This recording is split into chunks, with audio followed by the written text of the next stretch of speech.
All right. Alabama Supreme Court legally recognizes frozen embryos as children.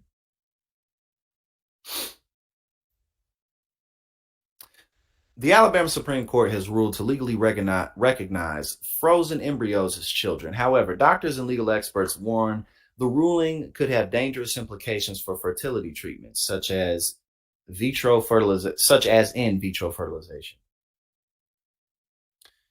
The unprecedented decision reverses a lower court's ruling in a wrongful death lawsuit. Three couples brought against a fertility clinic after someone there dropped their frozen embryos, destroying them. Oh, this is interesting. The Alabama Supreme Court determined frozen embryos qualify as people under its state law, saying unborn children are children without exception based on developmental stage. This is an interesting lawsuit.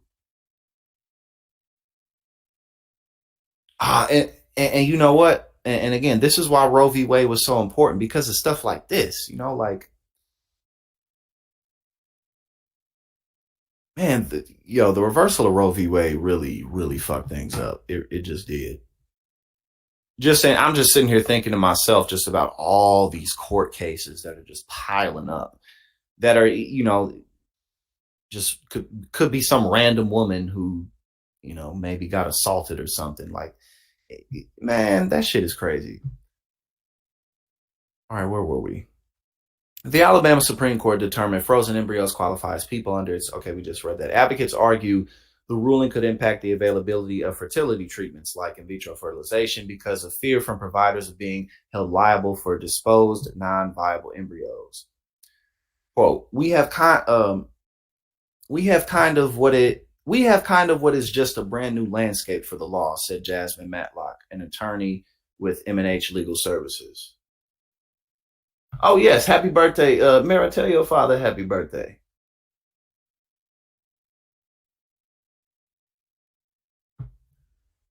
All right.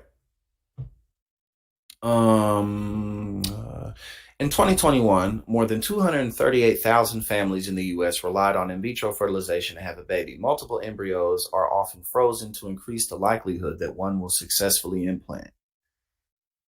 Quote: at this point, there is no decision on when a physician or clinic can conclude storing these embryos, so they are potentially liable for the wrongful death of an embryo after the parents have passed.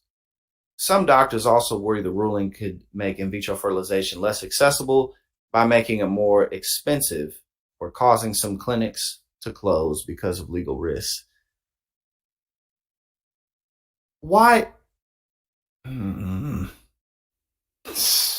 Jesus, man. Quote: this ruling is so incomplete, and it leaves those of us who are sitting face to face with patients just with the inability to comment on what is safe and what is legal for them right now.